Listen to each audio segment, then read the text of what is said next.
Lamps full understandings. Your sons and daughters will prophesy. Your old men will have dreams, and your young men will see visions. I will even give my spirit to my servants, both men and women. I will work wonders in the sky above and on the earth below.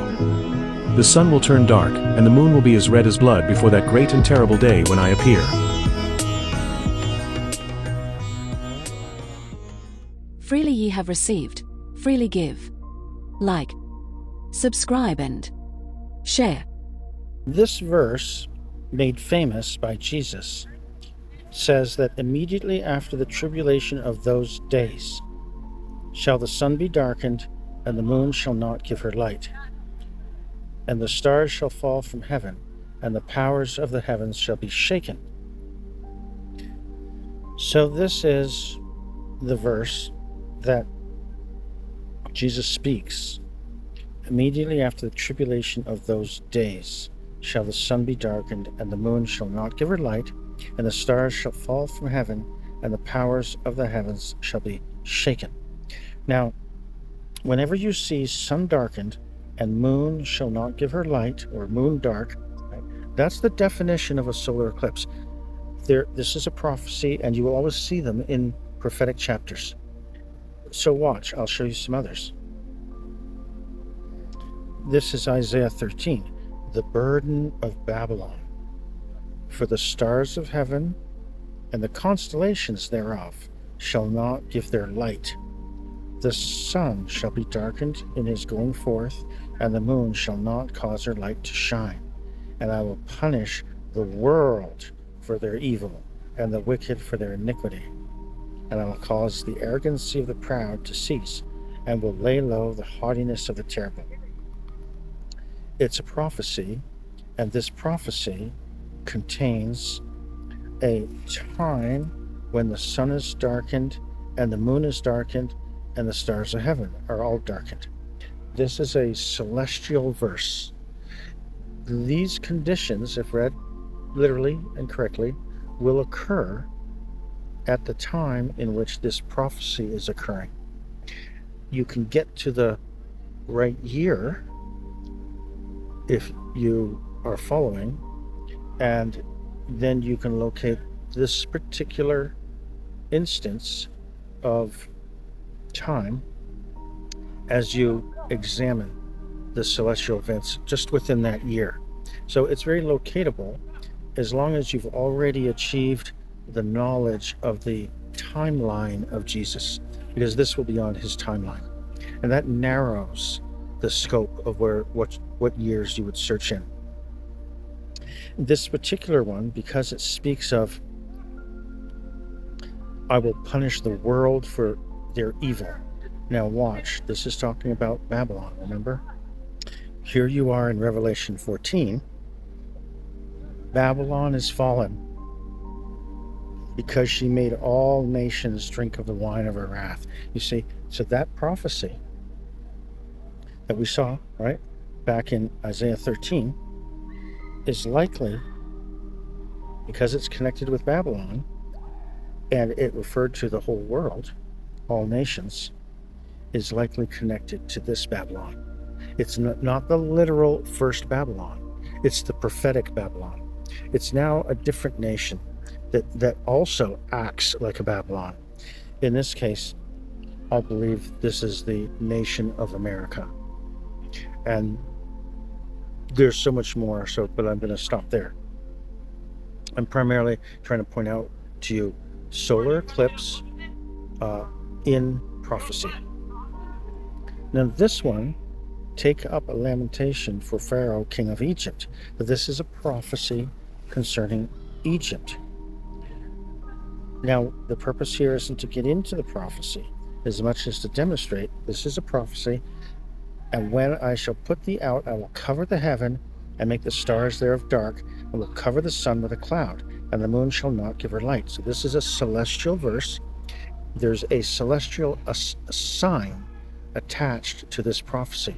If you knew enough about the genealogies, about what year to locate this prophetic prophecy in, you could then just search the year to find when did this celestial event take place. And again, here's a prophecy, here's a celestial sign. This one is in Joel 2. The earth shall quake before them, the heavens shall tremble, the sun and the moon shall be dark, and the stars shall withdraw their shining. This one, this is the day of the Lord is great and very terrible. Who can abide it? Right? So this one here is related to, if you go to the end here, there's another one. The sun shall be turned into darkness and the moon into blood before the great and terrible day of the Lord. Right? So again, this is a prophetic verse. This verse relates to the Gogian invasion. And this is, I will remove far off from you the northern army. Right? That's the Gogian invasion. You have to read the rest of the verse. But again, there's what looks like two celestial sign verses, right? Joel 2 verse 10, and then towards the end, verse 31. And so you could locate these. This is a prophecy. It begins, blow ye the trumpet, sound an alarm, my holy mountain, let all the inhabitants of the land tremble, for the day of the Lord cometh, for it is nigh at hand. This is clearly a prophecy. A day of the Lord is talking about an appointed time. It's not talking about any one particular day.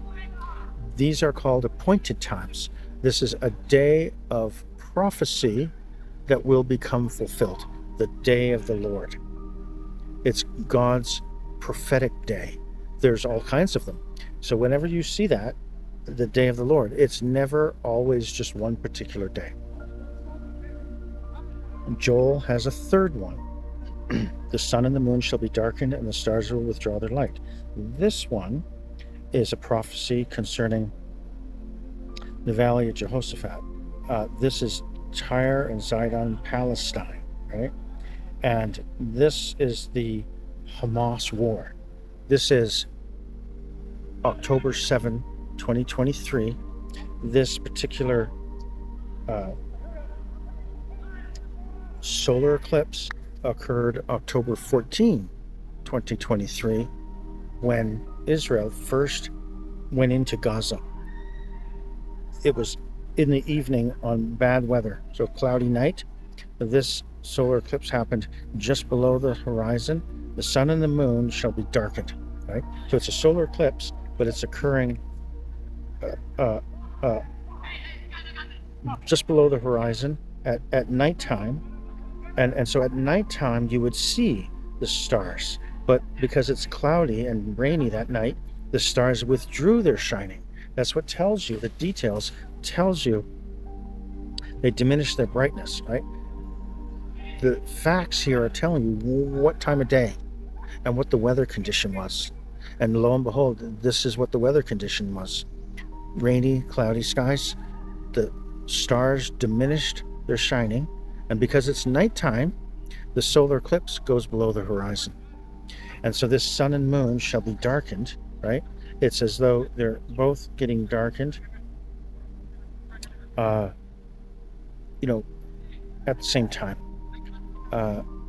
So the language of the solar eclipse will be a little bit different from verse to verse. Now there's a little bit of differences tell you the particular characteristic of that solar eclipse on that particular day, and you will see the accuracy. Here's another one in Amos 8. And it shall come to pass in that day, saith the Lord God, that I will cause the sun to go down at noon, and I will darken the earth in the clear day. A celestial verse. These are verses designed for those of us who have learned to read the celestial signs, to calculate the genealogies, to understand what proximity of year is this prophecy occurring. And then we can find the celestial sign and confirm through the sign the date stamp of this prophecy. This is the famous darkness that God created when Jesus was on the cross. It was about the 6th hour, and there was a darkness over all the earth until the 9th hour. and the sun was darkened, and the veil of the temple was rent in the midst. This may not have been a solar eclipse. There's no mention of the moon. This could have been any other types of things that caused this kind of darkness.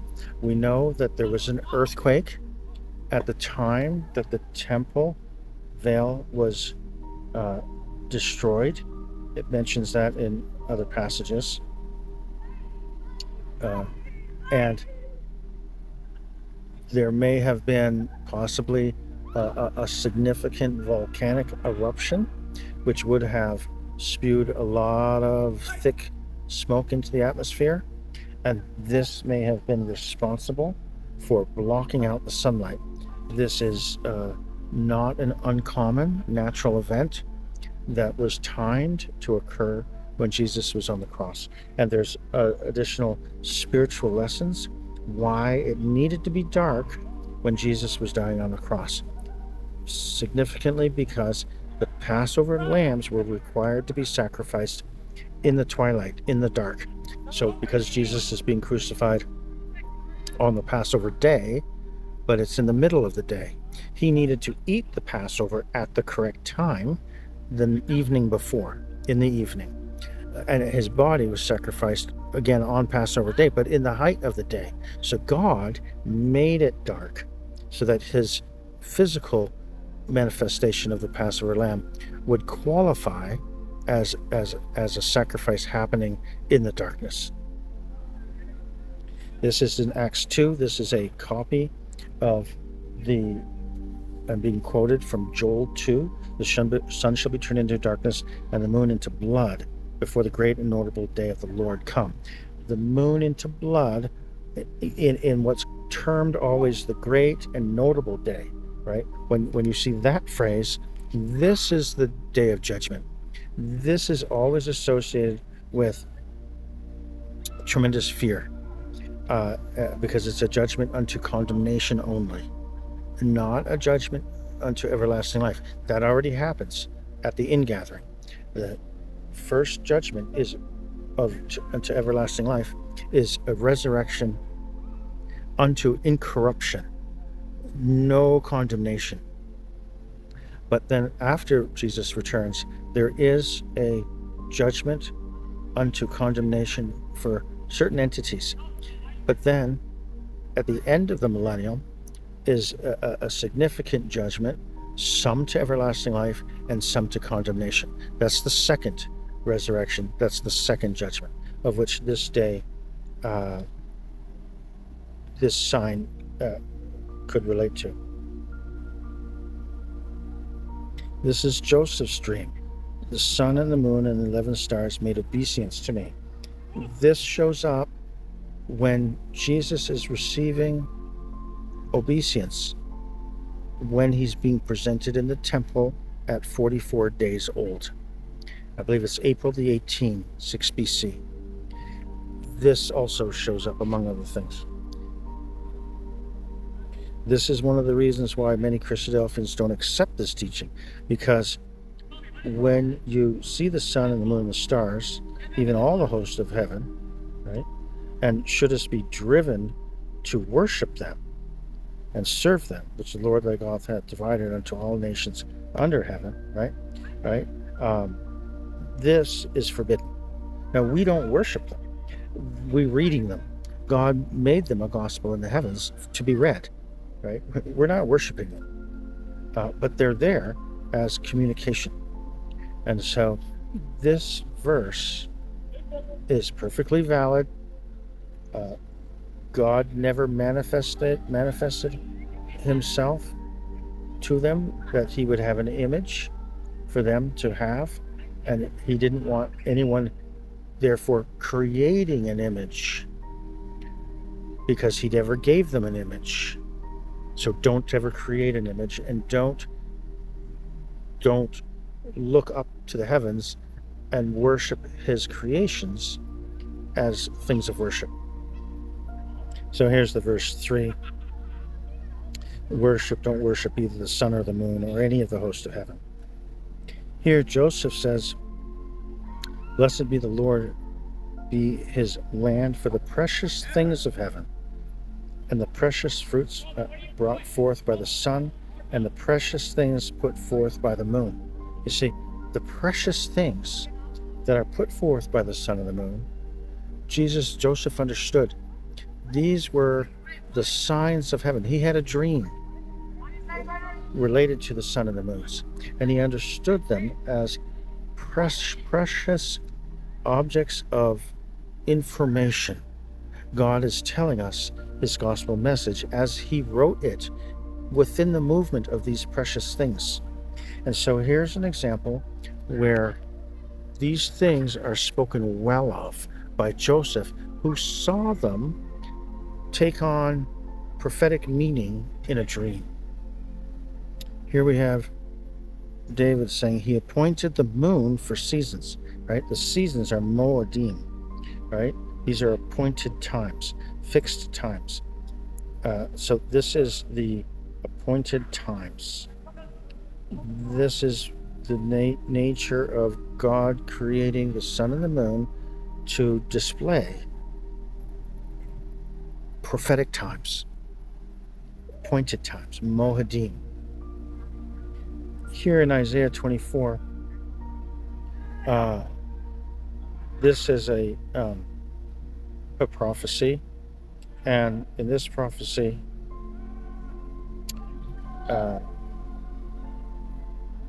we won't get into exactly what prophecy it is, but the moon shall be confounded, and the sun ashamed. Right. So when a moon is confounded, right, it says disgraced or ashamed. So what happens? What kind of moon do you think that would be, right? So to be confounded, it's the idea of to blush. So that means the moon is red. This is a blood moon. You see how it describes the moon there? It's a confounded moon. It's not bright red, but it's a blushing red. And the sun is ashamed. What happens when you're ashamed? You hide. So that means the sun has gone below the horizon. When the Lord of hosts shall reign in Mount Zion and in Jerusalem, and before his ancients gloriously. So again, if you locate this time, you're looking for a blushing red moon, and the sun is below the horizon. So this is a celestial description, and it's described, and they're all different. They're all a little different, so that you can isolate it correctly. Ezekiel 32 verse 7. I will put thee out, and I will cover the heaven, and make the stars thereof dark, and I will cover the sun with a cloud, and the moon shall not give her light. Right? Celestial verse. These are all literal. They're all amongst prophecies, because the celestial signs are the clock. They're the ability to timestamp. This is to be read literally. There shall be signs in the sun, Luke 21:25, and in the moon, and in the stars, and upon the earth distress of nations, with perplexity the sea and the waves roaring. Okay, the signs are literal, right? Distress of nations with perplexity, the sea and the waves roaring. This can refer to the nations roaring. The peoples of the world are representative of the sea and the waves, right? But at the same time, we know in the time of the tribulations, the seas and the waves can be literally roaring. There's going to be natural disasters, heavy storms, right? So there is a literal component to even the seas and the waves roaring, because the end times are filled with natural disasters. Again, this is Revelation 6 verse 12. This is the sixth seal. This is a judgment time. The great earthquake, and the sun became black as sackcloth of hair, and the moon became as blood. And the stars of heaven fell unto the earth, even as a fig tree casteth her untimely figs, when she is shaken of a mighty wind. And the heaven departed as a scroll, right? And the kings of the earth, and the great men, and the rich men, and the chief captains, and the mighty men, every bondman, and every free man, hid themselves in the dens and in the rocks of the mountains, and said to the mountains and rocks, fall on us, and hide us from the face of him that sitteth on the throne, and from the wrath of the Lamb. Why? For the great day of his wrath is come, and who shall be able to stand? This is quoting Joel 2. This is the same solar eclipse as in Joel. This is a blood moon as in Joel 2, Judgment Day. This is Revelations 12:1. A great wonder in heaven, a woman clothed with the sun and the moon under her feet, and upon her head a crown of 12 stars. This is the lying sign. This is the Antichrist sign, which showed up September 23rd, 2017.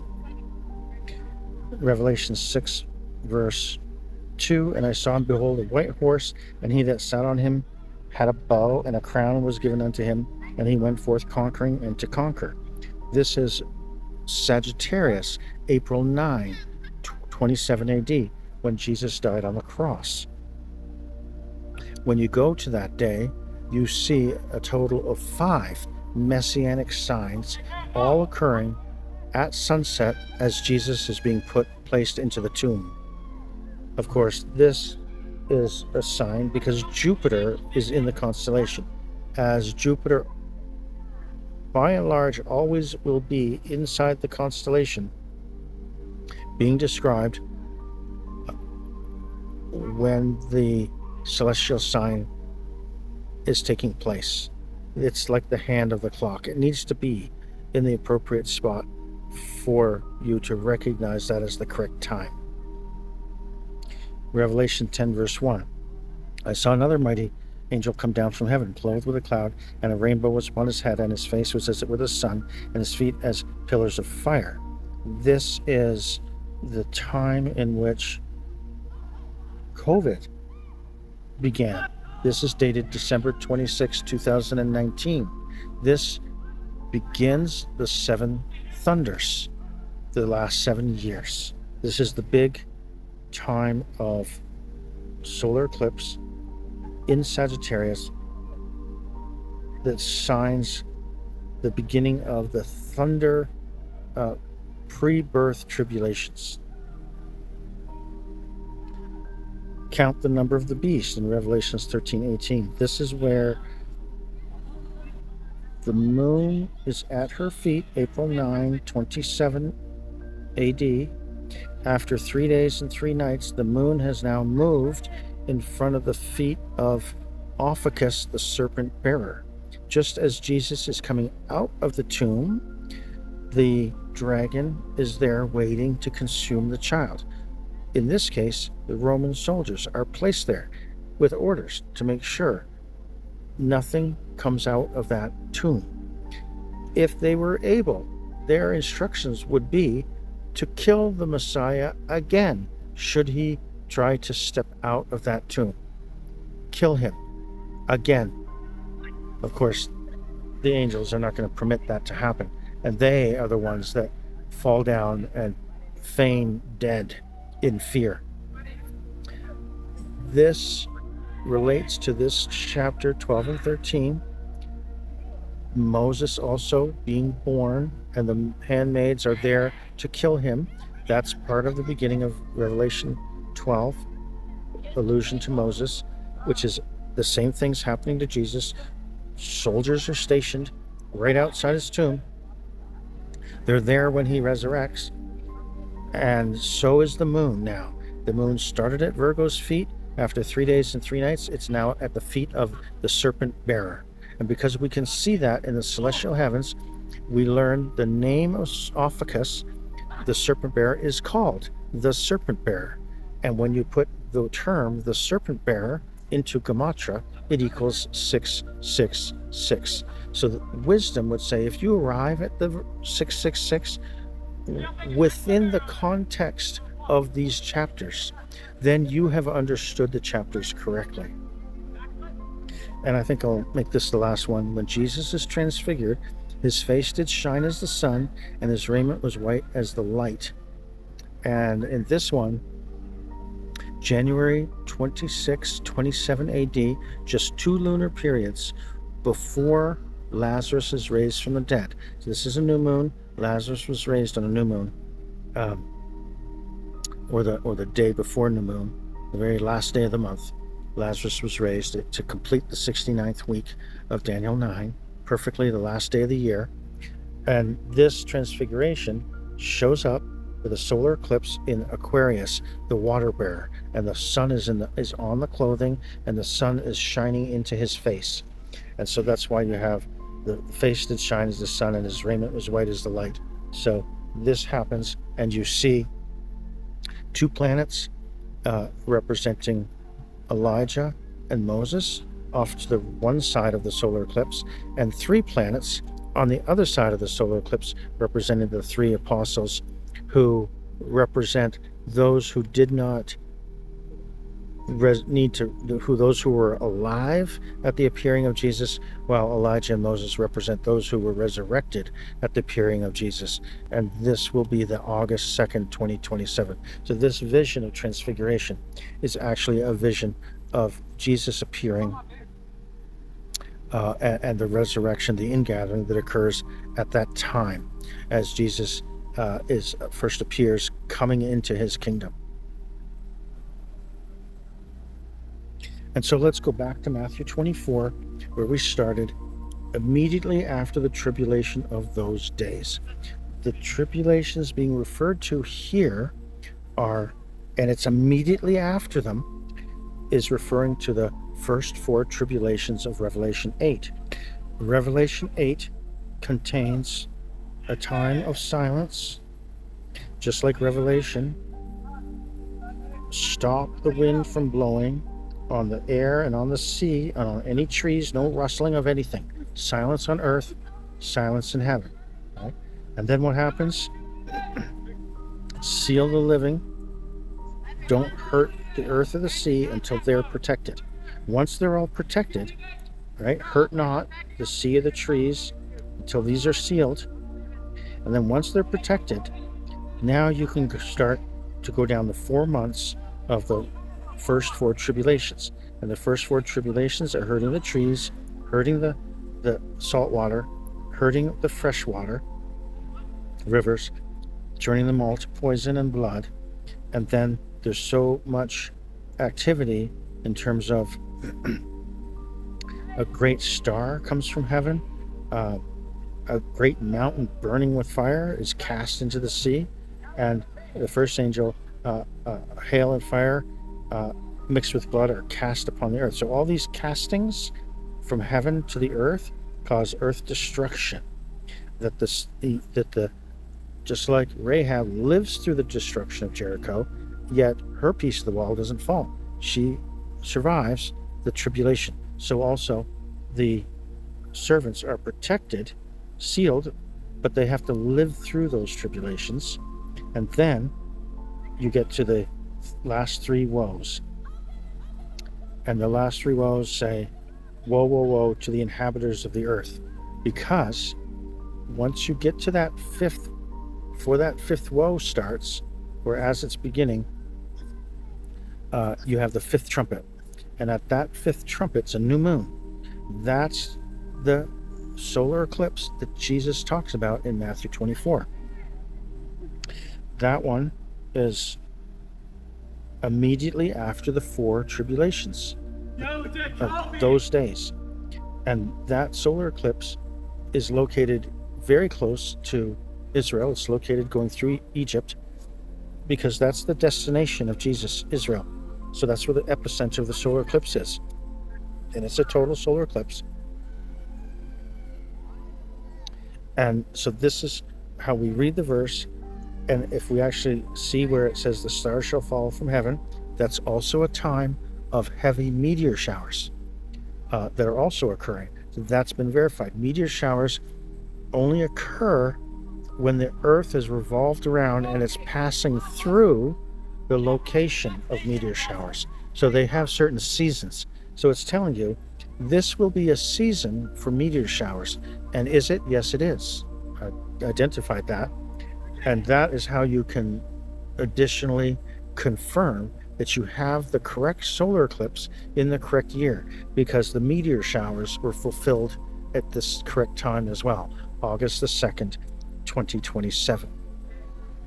And so with enough experience of locating and reading the solar eclipse, I can assure you this one is also accurate. In this particular case, we see the sign of the Son of Man in heaven, and that means Jesus appears in heaven. The earth is not going to mourn because they are seeing a solar eclipse. They're mourning, as it says, and they shall see the Son of Man coming in the clouds. Literally, he ascended, and the angels said to the apostles, he is going to descend, return exactly the same way he left.